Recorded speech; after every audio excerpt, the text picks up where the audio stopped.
이 시간 말씀은 요한계시록 8장 13절의 한 절의 말씀을 가지고 말씀을 드리겠습니다. 요한계시록 8장 13절입니다. 내가 또 보고 들으니 궁중에 날아가는 독소리가 큰 소리로 이르되 땅에 사는 자들에게 화가 있으리니 이는 세 천사들이 불어야 할 나팔 소리가 남아 있음이로다. 아멘. 오늘 본문의 말씀이 상당히 어려운 내용 중에 하나가 뭐냐면은 땅에 사는 자들에게 화가 있다고 하는데, 이 세상에 살고 있는 모든 사람들은 다 땅에 살고 있잖아요. 그런데 여기서 땅에 구하는 자들에게 화가 있다고 하는 내용의 답은 계시록 9장 1절에서 11절까지의 말씀을 놓고 보면은 답이 나오는데, 땅에 구하는 자들이 누구며 땅에 살면서도 땅에 구하지 않은 사람이 누군가를 분별해야 됩니다. 이것이 가장 중요한 내용 중에 하나입니다. 저나 여러분이나 우리는 이 땅에 살고 있습니다. 그런데 이 땅에 살고 있는 사람들에 속한 사람이 있는가 하면은 이 땅에 살고 있으면서도 시민권을 다른 데 가지고 있는 사람이 있어요. 그 내용이 뭐냐 하면은 예수 그리스도를 믿는 사람들에게는 시민권이 하늘에 있습니다. 하늘에 있는 사람들에게는 화가 없다고 하는 내용을 여러분들이 깨달으시기를 바랍니다. 빌립보서 3장 20절의 말씀을 봅니다. 빌립보서 3장 20절의 말씀을 보시면은 그러나 우리의 시민권은 하늘에 있는지라 거기로부터 구원하는 자 곧 주 예수 그리스도를 기다리노니 그럽니다. 우리는 땅에 살고 있으면서 땅에 속한 사람이 아니라 어디에 속한 사람이라는 거지요? 하늘나라 시민권을 갖고 있는 사람이라는 거예요. 전 세계에서 모여드는 내용 가운데 미국의 시민권을 받으면 무슨 백성이 되나요? 미국의 백성이 되잖아요. 그와 마찬가지로 오늘 본문이라고 하는 이 내용 가운데 땅에 사는 사람들에게 화가 있다고 하면 세 가지 화가 전체적인 모든 사람에게 화가 있다고 하는 것으로 생각할 수밖에 없는 내용의 뜻입니다.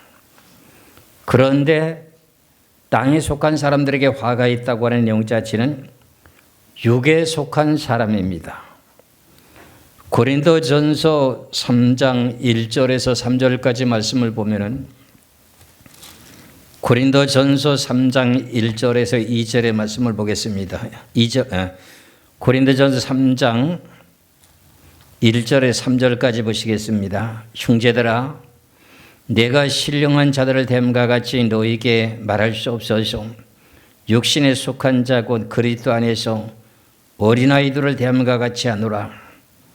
내가 너희를 저주로 먹이고 밥으로 아니하노니 이는 너희가 감당하지 못하였거니와 지금도 못하리라. 너희는 아직도 육신에 속한 자로다. 너희 가운데 시기와 분쟁이 있으니 어찌 육에 속하여 사람을 따라 행함이 아니리요 그랬어요. 육에 속한 사람에게 화가 있다는 내용의 뜻입니다. 우리가 잘 알고 있는 내용에 유다서에 보면은 유다서는 1장밖에 없으니까 17절에서 18절의 두 절의 말씀을 보면은 사랑하는 자들아 너희가 우리 주 예수 그리스도의 사도로 미리 한 말을 기억하라. 그들이 너희에게 말하기를 마지막 때에 자기에게 경건하지 아니한 정욕도로 행하며 조롱하는 자들이 있으리라 하였나니, 한 절 더 보면 이 사람들은 분별을 일으키는 자며 육에 속한 자의 성령이 없는 자니라. 그 육에 속한 자 성령이 없는 사람은 무슨 사람이라고요? 결과적으로는 육에 속한 사람, 그 사람을 보고 말할 때 오늘 본문에 계시록 13장 계시록 8장 13절에 내가 또 보고 들으니 공중에 날아가는 독소리가 큰 소리로 이르되 땅에 사는 자들에게 화가 있으리니 이는 세 천사들이 불어야 할 나팔 소리가 남아 있음이로다 하더라 그랬어요. 그럼 이제 첫 번째 화라고 하는 내용의 뜻을 계시록 9장 1절에서부터 11절까지 말씀을 보겠습니다. 계시록 9장 1절입니다. 다섯째 천사가 나팔을 불매 내가 보니 하늘에서 땅에 떨어진 별 하나가 있는데 그가 무저갱의 열쇠를 받았더라. 땅에 떨어진 별 하나가 있대요. 우리가 계시록 1장 20절의 말씀을 보면은 하나님의 종들이라고 하는 별들이라고 하는데 그 별들이 땅에 떨어진 별이 하나만 되겠어요? 여러 사람이거든요. 7별은 7개의 사자라고 하니 목사를 보고 하는 소리잖아요. 그런 내용과 마찬가지로 별이 하나 땅에서 떨어졌다고 하는 내용의 뜻은 무엇이냐 하면은 예수님이 면류관을 쓰고 있는데 예수님의 면류관에 별이 몇 개가 달려있다고 그랬어요? 12별이 달려있다는 거예요. 12별의 면류관을 썼다고 돼 있어요.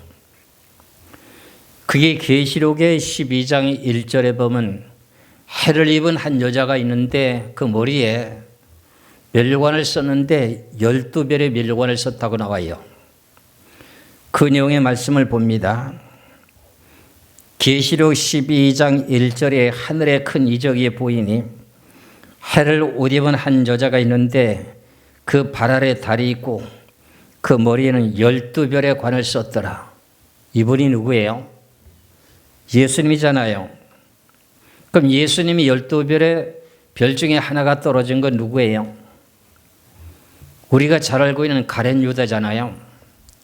가룟 유다가 빠지고 난 후에 대신 누가 들어갔어요? 마띠아가 들어갔기 때문에 12별의 면류관을 쓴 거예요. 그러면 오늘 본문이라고 하는 계시록의 9장 1절에 다섯째 천사가 나팔을 불면 내가 보니 하늘에서 땅에 떨어진 별 하나가 있는데 그랬어요. 땅에 떨어진 별 하나 누구라고요? 가룟 유다요. 그걸 예수님이 직접 하신 말씀을 요한복음 6장을 통해서 보시면은 내가 너희들을 12를 택하지 아니하느냐. 근데 그 중에 하나는 뭐라는 거예요? 마귀라는 거예요. 마귀. 요한복음 6장 69절에서 70절의 두 절의 말씀을 보면은 우리가 주는 하나님의 거룩하신 자이신 줄을 믿고 알았사옵나이다. 예수께서 대답하시되 내가 너희 12를 택하지 아니하였느냐. 그러나 너희 중에 한 사람은 뭐다? 마귀니라 그랬어요. 이게 누구예요? 가룟 유다잖아요. 거기 보면 가룟 유다라고 하는 그 한 절 더 보면 나오잖아요. 그렇잖아요. 그럼 12별의 면류관을 썼던 그 내용의 별 하나 떨어진 건 누군가 했더니 가룟 유다가 지금 무저갱의 열쇠를 받았다는 거예요. 무저갱의 열쇠. 무저갱이라고 하는 것은 음부라고도 말하는데 열쇠를 지금 열어야지 황중의 권세가 나오잖아요.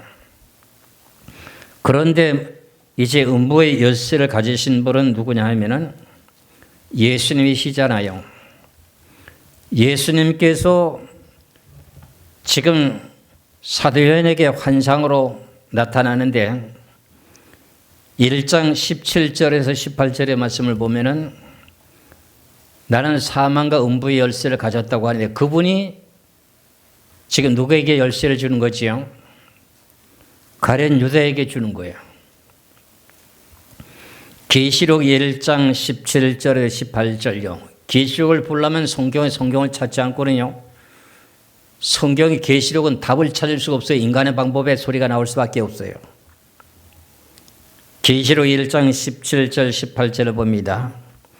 내가 볼 때에 사도 요한이가 볼 때에 그의 발 앞에 엎드려 죽은 자 같이 되매 그가 오른손을 내게 얹고 이르시되 두려워하지 말라. 나는 처음이요 마지막이니 그 살아있는 자라. 내가 전에 죽었었노라. 내가 지난번에 죽었다고 하는 누구예요? 예수님이잖아요. 볼지어다 이제 세세토록 살아있어 사망과 음부의 열쇠를 가져노니. 그러면 땅에 떨어진 별 하나에게 누구에게 열쇠를 주는 거예요? 주님께서 별 하나 떨어진 가룟 유다에게 사망과 음부의 열쇠를 지금까지 그걸 주는 거예요. 그래서 무적인 걸 열게 하는 거예요. 그래서 계시록 9장 2절에 보니까는 2절에 보면 그가 무적행을 여니 그 구멍에서 큰 화덕의 연기 같은 연기가 올라오매 해와 공기가 그 구멍의 연기로 말미암아 어두워지며 그랬어요. 이 내용의 말씀을 이해하시는 분은요, 이 내용의 무적행을 연다고 하는 것은 한 곳만 무적행을 열면은 전 세계적으로 무적행이 열리는 것으로 생각할 수 있는데 그렇지 않습니다. 이 지역이라고 하는 지역이 어딘지를 지금 생각하고 보시는 분은 영안이 열리는 겁니다. 그러면은 그가 무적행을 여니까 그 구멍에서 화덕 같은 연기가 지금 올라와요. 그렇지요? 그러는데 그 내용 가운데 3절에 보니까는 또 황충이 연기 가운데로부터 나오며 연기하고 황충이 같이 딸려서 나오는 거예요. 같이 나오는 거예요. 그러니까 이게 연기 같다고 돼 있으니까는 해가 어두워진다고 했으니까는 상당히 지금 우리가 안개가 올라가게 되면은 해가 가려워져서 햇빛이 안 비치는 것처럼 그런 식으로 되는 용의 뜻으로 생각하시면 됩니다. 그런데 이 황충이라고 하는 내용의 자체를 벌러지로 말하잖아요. 황충이라고 하는 메뚜기 떼 같은 걸 말하는 거잖아요. 그럼 이 메뚜기 같은 황충으로 비유하신 내용의 말씀의 의미의 뜻이 뭘까? 수가 많다는 뜻입니다. 숫자가 많은 그 황충이 떼가 오른다는 거예요. 그 황충이 뭔가 했더니 황충이 연기 가운데로부터 땅 위에 나오매 그들이 땅에 있는 정갈의 권세와 같은 권세를 받았더라. 땅에 있는 정갈의 권세와 같이 권세를 받았다. 땅의 전갈 아시죠? 사막 같은 데 보면은 정갈 아시죠? 가재 같은 데서 뒤에 꽁지가 바짝 서 있잖아요.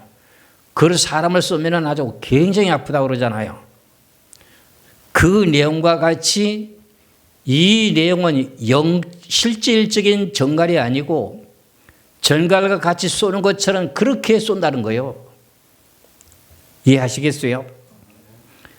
그럼 이 정갈이라고 하는 내용 자체를 성경을 통해서 뭔지를 깨달아야 되는데 이게 무엇이냐 하면은 예수님께서 70인들에게 능력을 주고 전도로 보냈어요. 그런데 그들이 복음을 외치고 전할 때마다 예수의 이름을 귀신들도 쫓아내니까 우리들에게 항복하다이다 하고 보고를 합니다. 예수님께 보고하니까 예수님께서 말씀하시기를 뭐라고 말씀하시냐 하니까 너희들이 귀신을 쫓아내는 그 내용 가운데 하늘에서 사탄이 번개같이 떨어지는 것을 보았다. 하나님 그렇게 말씀하시면서 너희들에게 뱀과 전갈을 밟는 권세를 준다. 이렇게 하는 내용이 나옵니다. 그 내용이 누가복음 10장이 나오게 되는데 누가복음 10장 17절에서 19절까지 말씀을 보시겠습니다. 누가복음 10장 17절에서 19절까지 말씀을 보시면은 70인이 기뻐서 돌아와 이르되 주여 주의 이름이면은 귀신들도 우리에게 항복하더이다. 예수께서 이르시되 사탄이 하늘로부터 번개같이 떨어지는 것을 내가 보았노라. 공중에서 지금 사단 마귀가 공중권세를 잡고 있잖아요. 그럼 이 공중권세를 잡고 있는 자와 전갈과에 대한 내용의 연관이 뭐냐? 거기서 이걸 잘 깨달아야 돼요. 사탄이 하늘로부터 번개같이 떨어지는 것을 내가 보았나이다. 그 다음에 19절에 내가 너에게 뱀과 전갈을 밟으며 원수의 모든 능력을 제할 권능을 주었으니 너희를 해칠 자가 결코 없으리라. 뱀은 뭐고 전갈은 뭐예요? 이 지금 현재 교리로는요, 뱀이라고 하게 되게 되면은 실질적으로 우리가 파충류 기어다니는 그 뱀으로 생각하는 사람들이 너무너무 많습니다. 그런데 이 뱀이라고 하는, 이 뱀을 밟는다고 하는 용 자체는 궁정고세를 잡고 있었던 사단 마귀를 밟는다는 뜻입니다. 그리고 전갈이라고 하는 용 자체는 뭐냐? 귀신이라는 뜻이에요. 제가 이런 말을 하면은 목사님들이 깜짝깜짝 놀라요. 이걸 갖다가 전체적으로 모든 걸 다 풀어주고 난 후에 그제서 이해가요. 왜? 교리상으로는 이런 내용이 이해가 안 갑니다. 왜? 사탄 마귀라고 하는 것은 타락한 천사로 알고 있기 때문에 전갈이라고 하는 내용 자체가 뭔지를 모르고 있어요. 이 내용을 가지고 지금 연결해서 성경을 보면은 맞는가 안 맞는가를 이제 8절에 가서 보면 7절 8절에 가면 황충이라고 하는 내용 자체가 사람이라고 하는 내용의 자체로 나와요. 전갈의 권세를 받았다고 하는 내용 자체가. 그러면서 오늘 본문이라고 하는 내용 가운데 4절의 말씀을 보여. 본문이 아니라 계시록 9장 4절에 그들에게 그랬어요. 그들에게 이르시되, 그들에게 이르시되 하면은 누구 보고 한 소리요? 황충이 연기 가운데로부터 땅에 나오매 그들이 땅에서 전갈의 권세와 같은 권세를 받았다라니까, 황충과 전갈이라고 하는, 황충이라고 하는 게 전갈의 권세를 가진 그들에게 말하잖아요. 그들에게 이르되 땅의 풀이나 푸른 것이나 각종 수목은 해하지 말고, 황충은 뭐 하는 거예요? 메뚜기 떼같이 벌어지잖아요. 그런 나무 이파리 같은 거 갉아먹을 수 있잖아요. 그렇잖아요. 그 내용 속에서 지금 여기서 이 내용이 그 연관되어 있는데 보시기 바랍니다. 그들에게 이르시되 땅의 풀이나 푸른 것이나 각종 수목은 해하지 말고 오직 이마에 하나님의 인침을 받지 아니한 사람들에만 해하라 하더라. 황충이라고 하는 버러지가, 메뚜기 같은 메뚜기가 사람의 이마에 인친 것을 알 수가 있어요, 없어요? 인친 것을 알 수 없잖아요. 그럼 이 내용을 뭐로 해석해야 되냐? 그러니까 계시록이 지금 굉장히 어려워서 지금까지 안 풀리는 거예요. 그래서 앞서서 제가 말씀드린 내용 자체가 뭐냐면, 이 황충이 전갈의 권세를 갖고 나왔다고 하는 이 내용 자체는 귀신이라고 하는 걸 제가 지금 말씀드리는 거예요. 여러분들이 잘 알고 있는 내용 가운데 성경에 보면은 예수님이 사역하실 때 여러 가지로 귀신이 들려가지고 어떻게 고난과 고통 속에 살고 있는 그런 사람들이 많이 있습니다. 그 중에 지금 누가복음의 8장을 보시면은, 누가복음 8장을 한번 보시겠습니다. 고라사인에게 있는 사람 가운데 군대 귀신이 들린 자가 있습니다. 군대 귀신 들린 자가 예수님을 보고 바리새인들과 서기관들과 장로들은 예수님을 알아보지 못했는데, 귀신 들린 자라고 하는 고라사에 살고 있는 귀신 들린 자는 예수님을 알아봤어요. 그러면서 이 말씀을 한번 보시기 바랍니다. 누가복음 8장에 26절에서 31절까지 말씀을 보겠습니다. 그래서 성경이라고 하는 내용에 근본이라고 하는 이 내용의 원인부터 성경을 잘 알고 깨달아야 성경이 다 열려요. 마귀 자체의 존재가 뭐며 귀신의 존재가 뭔지를 깨달아야만이 이 성경에 풀어가는데 열쇠가 되는데, 그게 틀리니까는 결국에 성경이 안 풀리기 너무 많아요. 보시겠습니다. 누가복음 8장 26절에서 31절까지입니다. 그들이 갈릴리 맞은편에 고라사니 땅에 이르러 예수께서 육지에 내리시매 그 도시 사람으로 귀신 들린 자 하나가 예수를 만나니, 그 사람은 오래 옷을 입지 아니하며 집에 거하지도 아니하고 무덤 사이에 거하는 자라. 예수를 보고 부르짖으며 그 앞에 엎드려 큰 소리로 불러 이르되 지극히 높으신 하나님의 아들 예수여, 당신이 나와 무슨 상관이 있나이까? 당신께 구하노니 나를 괴롭게 하지 마옵소서 하니, 이는 예수께서 이미 더러운 귀신을 명하사 그 사람에게서 나오라 하셨습니다. 귀신이 가끔 그 사람을 붙잡음으로 그를 쇠사슬과 고랑에 매어 지켰으되 그 맨 것을 끊고 귀신에게 몰려 광야로 나가더라. 예수께서 네 이름이 무엇이냐 물으시니 이르되 군대라. 군대 귀신이 들린 거예요. 군대에서 죽은 여러 영이 골아서 젊은 청년에게 한 사람에게 들어가는 거예요. 이 영의 숫자를 보면 한 2천 사람의 죽은 영이 들어간 영의 뜻이 됩니다. 군대라 하는지라 이는 많은 귀신이 들렸습니다. 무적행으로 들어가라 하지 마시기를 간구하니, 귀신이 지금 어디에 들어갈 수가 있어? 어디 들어간다는 거요? 무적행에 들어간다는 거잖아요. 오늘 무적행을 여니까 뭐가 나왔어요? 황충 같은 곤충이 나오면서 전갈과 같은 권세를 가진 자가 나왔다고 했잖아요. 그러니까 귀신 들린 자는 하나님의 백성이라고 하는 하나님 아들, 지극히 높으신 하나님의 아들이라고 하면은 지금 우리라고 하는 예수 그리스도를 믿고 성령을 받은 사람들의 이마에 인침을 받은 걸 알아요, 몰라요? 알아보잖아요. 이런 영과 마찬가지로 우리가 이 귀신들이라고 하는 귀신 자체가요, 얼마나 무슨 내용에 무슨 뜻을 잘 하는지 이해를 잘할 줄 알아야 돼요. 이것을 전혀 모르게 되면 결과적으로 성경을 풀 수가 없어요. 귀신이 사단의 그냥 쫄병이라고 하는 내용만 얘기하면 성경 안 풀려요.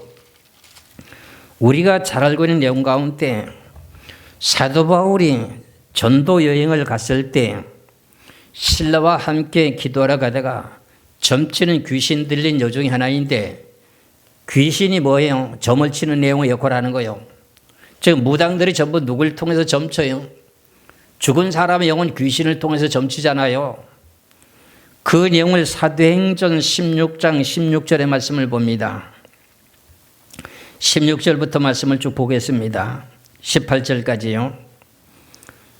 우리가 기도하는 곳에 가다가 점치는 귀신 들린 여종 하나를 만나니 점으로 그 주인들에게 큰 이익을 주는 자라. 그가 그랬어요.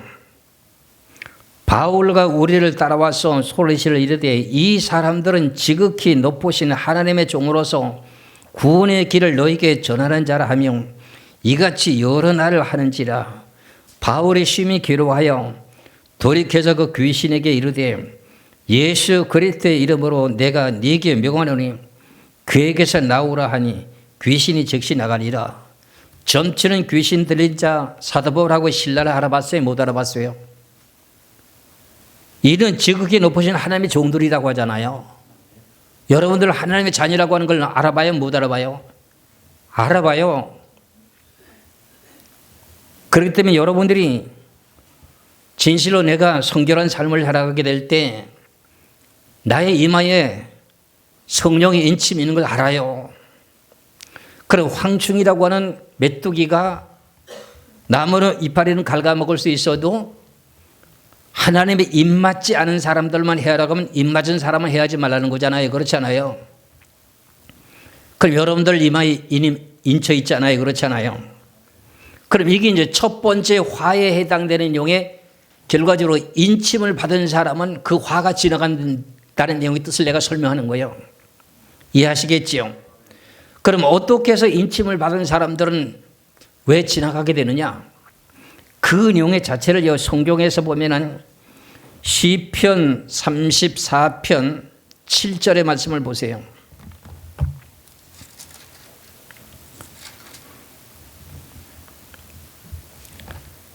시편 34편 7절의 말씀을 보세요.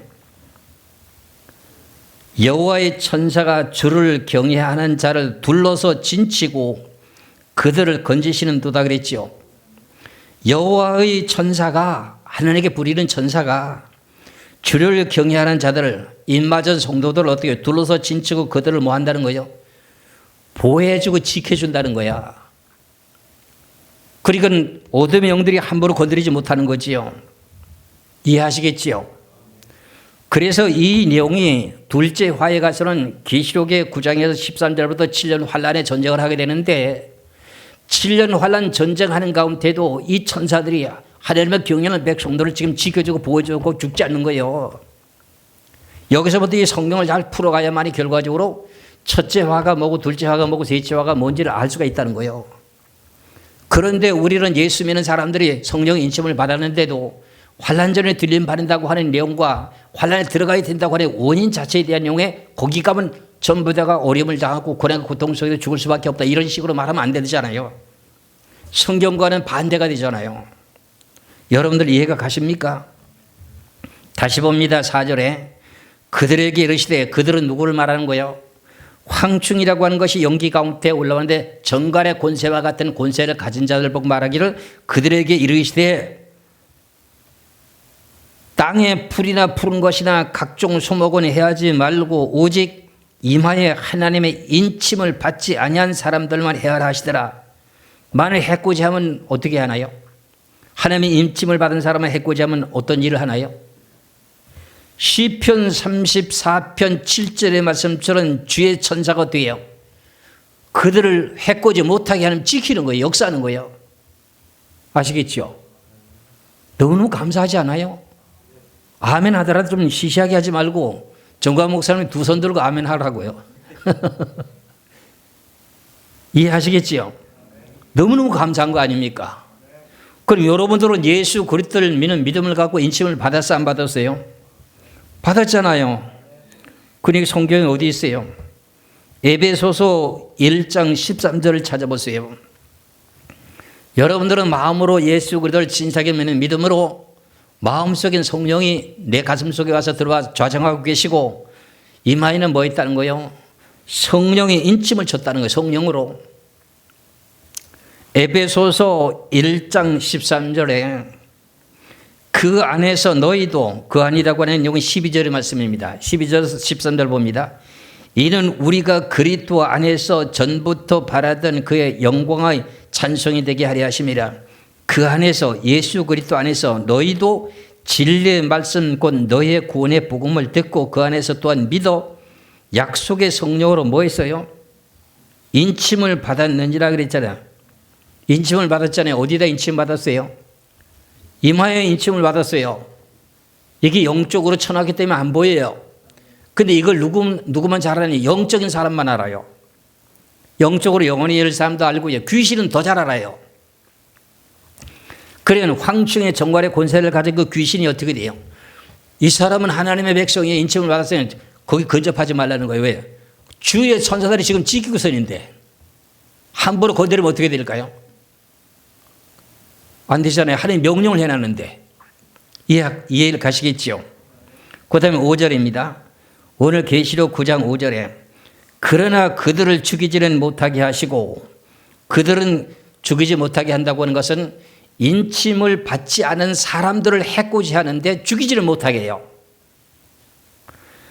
그런데 5달 동안 괴롭게만 하게 하시는데 그 괴롭게 하면 정갈이 사람을 쏠 때 괴롭게 함과 같더라 그랬어요. 영적으로 저는 지금 민통선이라고 하는 곳에 지금 남쪽으로 넘어오다가 총에 맞아 죽고 여러 가지로 이제 오가는 가운데 그랬던 그 모든 사람들이 옷에 피가 흘렸던 그 모든 내용을 진열해 놨어요. 민통선에. 거기에 쑥 들어가면 대뜸이요. 머리 콱콱 쏴죽해요. 왜 그러냐면 거기에 귀신들이 집합해 있어요. 그리고 여러분들이, 목사님들은 이거 다 알고 계시는데 우리 성도들이 세상을 떠나가지고 죽었으면 그 시신을 어디다 갖다가 안치해 놨습니까? 병원에 영안실 냉장고에 집어넣어놨잖아요. 냉동실에 넣어놨잖아요. 그럼 거기서 입관 예배 드릴 때 어떻게 돼요? 그 집어내가지고 다른 장소로 옮겨서도 하지만은 바로 그 자리에서 바로 어떻게 돼요? 입관식을 하는 내용이 있거든요. 그런 자리에 바로 들어가 보세요. 들어가 보면 거기에 있는 귀신들이 있다면 확 쏴적해요. 쏴적히는 내용에 증거가 없다면 그건 좀 문제예요. 아시겠죠? 저는 그런 걸 늘 직감하고 살고 있기 때문에 그러면서 성경을 내가 보니까 이게 너무너무 확실한 거잖아요. 이해 가시죠? 그러면 5달 동안 괴롭게만 하게 하시는데 그 괴롭게 하면 전갈이 사람을 쏠 때 괴롭게 한 것 같더라. 전부 같더라고 하는 게 실제가 아니에요. 비유적인 내용이잖아요. 사막에 보면 전갈이라고 한 가재 같은 것이 뭔가 자기에게 뭔가 다가오면 뒷꽁지가 바짝 들려가지고 독이 바짝 서 있다는 거잖아요. 그게 사람을 쏴제키면 굉장히 아프답니다. 난 한 번도 맞아보진 않았어요, 그건요. 진짜로 영적으로 귀신에게 쏘는 것은 내가 맞아봤기 때문에 그래서 영안실에 들어가가지고 이제 입관 예배 드리게 되면 무슨 찬송부터 하느냐면 예수님의 십자가의 보혈의 빛 찬송부터 하는 겁니다. 그러고 나면은 그 어둠병들이 싹 물러가 버려요. 그리고 난 후에 입관식을 하고 뭐 하고 다 하지. 그냥 뭐 덮어놓고 뭐 요단강 건너가 그렇게 하면 안 돼요. 그건 다 목사님 상식적으로 다 알고 계시는 거기 때문에. 그러니까 뭔가 어둠의 권세들을 물리칠 수 있는 그 영은 뭐예요? 하늘과 땅과 모든 권세를 이기신 분은 누구예요? 예수 그리스도잖아요. 예수님의 보혈의 피잖아요. 그럼 예수님의 보혈의 피를 찬송하게 되면 어둠의 권세를 제일 싫어하는 거야. 여러분들 아시겠지요? 그래서 그런 영을 여러분들이 찬송하면서 내 자신이 영적으로 더욱더 성숙하게 영적으로 더욱더 높아지시기를 제 이름으로 축원합니다. 그러면서 이제 6절 7절을 봅니다. 그날에는 사람들이 죽기를 구하여도 죽지 못하고 죽고 싶으나 죽음이 그들을 피하리로다. 황충들의 모양은 그럽니다. 황충들의 모양은 전쟁을 위하여 준비한 말들 같고 그 머리에 금 같은 관 비슷한 것을 썼으며 그 얼굴은 뭐 같고요? 사람의 얼굴 같고 또 여자의 머리털 같은 머리털이 있고 그 이빨은 사자의 이빨 같으며. 그러면 이 내용을 이제 환상을 보는 사람이나 귀신을 본 사람들이 더러 있잖아요. 외지인데 집이 있는 가운데 사람도 살지 않은 곳에 이런 데 들어가서 거기서 어디 잘 곳이 없어 자다 보면 귀신을 만나는 경우들이 많이 있잖아요. 자다가. 그러면은 어떻게 돼요? 귀신이라는 그 내용 자체가 어때요? 머리를 풀어 헤친 그 내용을 이제 많은 사람들이 그런 말을 하잖아요. 그렇죠? 그럼 제가 앞서서 말씀드렸던 황충이 정갈의 권세와 같은 권세를 받았다고 하는 내용을 자체를 뭐라고 말했어요? 귀신이라고 말했잖아요. 귀신이라는 자체에 대한 뜻이 나와 있잖아요. 그렇지요? 그러면서 9절, 10절, 11절로 쭉 봅니다. 또 철호심경 같은 호심경이 있고 그 날개에 들의 소리는 병거와 많은 말들이 전쟁터로 달려 들어가는 소리 같으며 또 전갈의 같은 꼬리와 쏘는 살이 있어서 그 꼬리에는 5달 동안 사람을 해야 하는 권세를 있더라 그랬어요. 그 결국은 황충의 권세가 귀신인데 귀신이 나와가지고 하나님의 사람들에게 인침을 받은 사람들은 해하지 말고 인침을 받지 않은 사람들만 해야라고 하잖아요. 그렇잖아요. 맞아요? 안 맞아요? 그런데 그를 죽고 싶어도 죽지 못하는데 너무 괴로운데도요. 죽지 못한대요. 몇 달 동안요? 5달 동안. 이걸 왜 말씀드리는지 아세요? 이 5달이 끝이 나고 나면은 7년 환란 전쟁이 오는 거예요. 그래서 11절에 가서 말씀합니다. 11절에 그들에게 왕이 있으니 무적행의 사자라. 히브리어로는 뭐요? 그 이름은 아바돌이요. 헬라어로는 이름이 아볼론이더라. 어디 지역이에요? 히브리 지역이잖아요. 유대 땅이잖아요. 가룟 유다가 어디 있어요? 어디 사람이에요? 유대 사람이잖아요. 예수님도 유대 사람, 유대 사람이잖아요. 이스라엘 나라 백성이잖아요. 그럼 이 지역이 어디라는 거예요? 무적행을 열은 지역이 어디라는 거예요?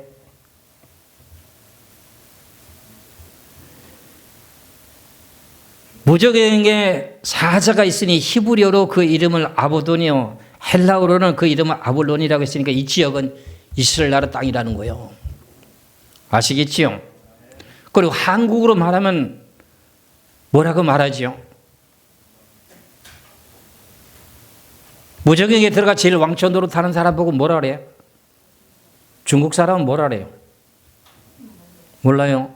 한국은 뭐라 염라대왕이래. 염라대왕. 그중에 최고 왕초. 무적행의 왕초가 또 있네요. 왕초가 뭐라는 거죠? 여기 지금 11절에 나왔잖아요. 11절에. 그들에게 왕이 있으니 무적행의 사자라. 히브리어로는 그 이름이 아바돈이요. 헬라어로는 그 이름이 아볼론이더라. 제가 이 내용의 말씀을 갖고 우리 성도들에게는 제가 말씀드린 내용 가운데 감람류와 포도주는 해치 말라고 했던 내용에 연관을 시켜놨으니까요. 그 말씀을 드려볼까요? 계시록의 6장 5절 6절의 말씀을 보시겠어요? 계시록의 6장에 5절 6절의 말씀을 봅니다. 계시록 6장 5절 6절입니다. 셋째 인을 떼실 때 내가 들으니 셋째 생물이 말하되 오라 하기로 내가 보니 검은 말이 나오는데 그 탄 자가 손에 저울을 가졌더라. 내가 내 생물 사이로부터 나른 듯한 음성을 들으니 이르되 한 데나리온의 밀 한 대요 한 데나리온의 벌이 석대로다. 또 감람류와 포도주는 해치 말라 하더라. 이 내용의 셋째 인에 대한 내용의 검은 말은 누구예요? 이스라엘 백성이라고 했잖아요. 이스라엘 백성들.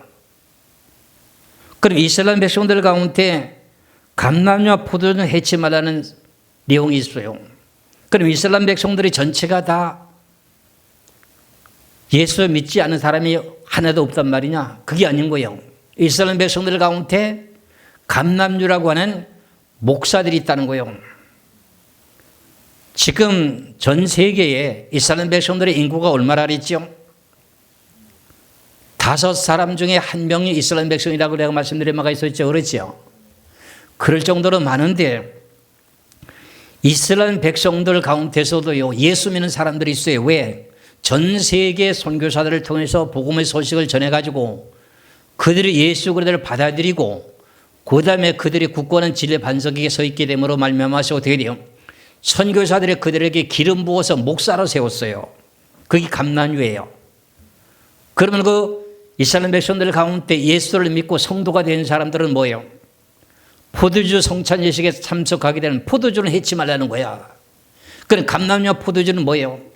이스라엘 백성들 가운데 목사와 성도들을 해코지 하지 말라는 거야. 그냥 하나님의 백성을 철저하게 지켜주는 게 하나님의 법이야.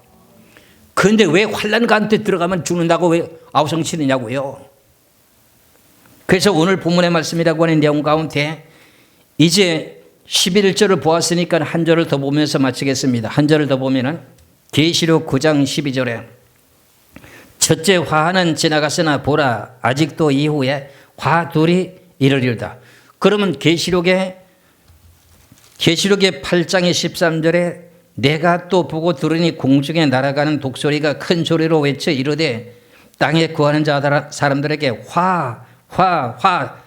화가 있으리니 이는 세 천사들이 불어야 할 나팔 소리가 남아있음이로다 하더라는 거예요.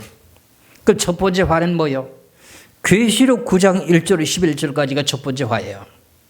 거기에서 하나님의 백성들에게는 어떻게 돼요? 화가 있어요? 없어요? 없잖아요. 그럼 그 다음에 두 번째 화는 뭐예요? 7년 환란 전 3년 반이에요. 전 4년 반에 그런 화가 있다는 뜻이야? 없다는 뜻이야? 없다는 뜻이야. 이런 내용의 성경이 계시록이에요. 그 성경은 앞에서부터 뒤로 연결되면서 높이와 깊이와 넓이를 깨달아야 돼요. 맨 첫 번에는 요한계시록의 내용이 너무 어려워서 문자적인 모든 내용을 다 깨달고 터득하고 난 후에 또 보고 난 후에 그 다음에 높이와 깊이와 넓이와 길이를 다 맞춰놔야 되는 거야. 그래야 계시록이 완성되는 거야. 그러다 보니 저 같은 사람이 어떻게 돼요? 30년의 세월을 흐르며 여기까지 온 거예요. 지금요. 요한계시록 한 권 때문에. 프로필이 화려하고 뭐한 사람도요, 요한계시록 지금 풀지 못하는 원인이 이거 있어요.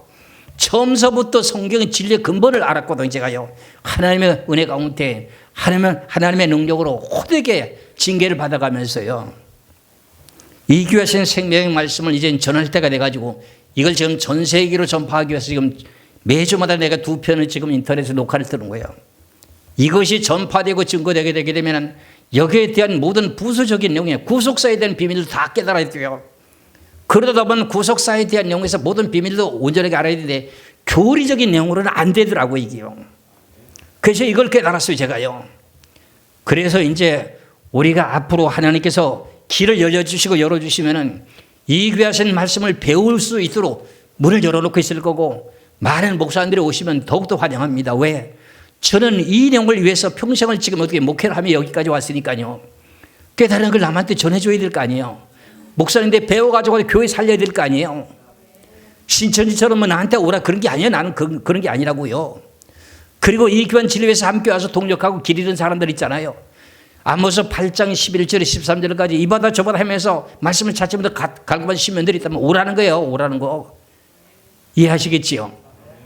이래서 저희들이 앞으로 가야 될 소망이 분명히 있다고 하는 걸 깨닫고 절대로 낙심하지 말고 믿음을 가지고 달려가시길 주의 이름으로 축원합니다. 기도하겠습니다.